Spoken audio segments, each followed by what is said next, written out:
Hello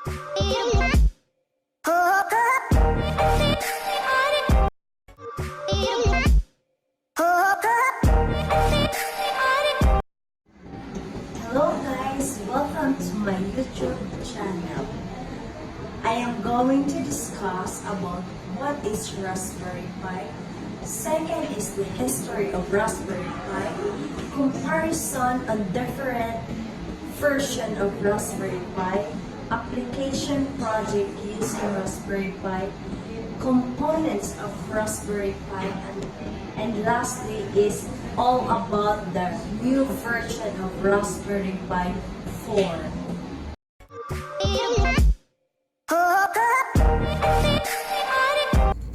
Raspberry Pi is a low-cost, credit card-sized computer that plugs into a computer monitor or TV and uses a standard keyboard and mouse.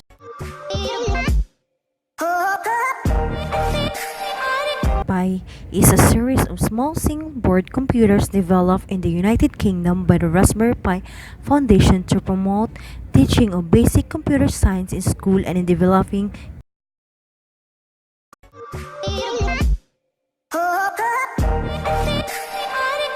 Raspberry Pi Zero Wireless, which an ultra-low-cost and ultra-cut-down variant of the Raspberry Pi Model B.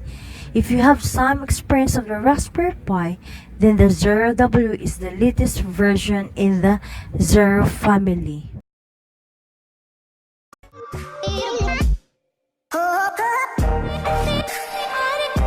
Application of the Project Raspberry Pi. The Raspberry Pi boards are used in many applications like media streamer, arcade machine, table computer, home automation, computer, internet radio, controlling robot, cosmic computer, hunting for meteorites, coffee, and also in Raspberry Pi base project. But the Raspberry Pi 4 new version.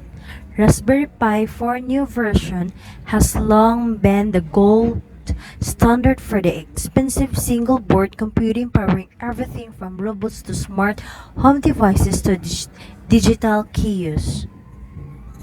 The long anticipated Raspberry Pi 4 take Pi to another level with performance that's good enough to use in pinch as a desktop PC. Much faster than prior Raspberry Pi, it has 3 USB ports and also they have ability to output 4K video at 60H2 and has a dual monitor support.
I hope you have learned something in this video.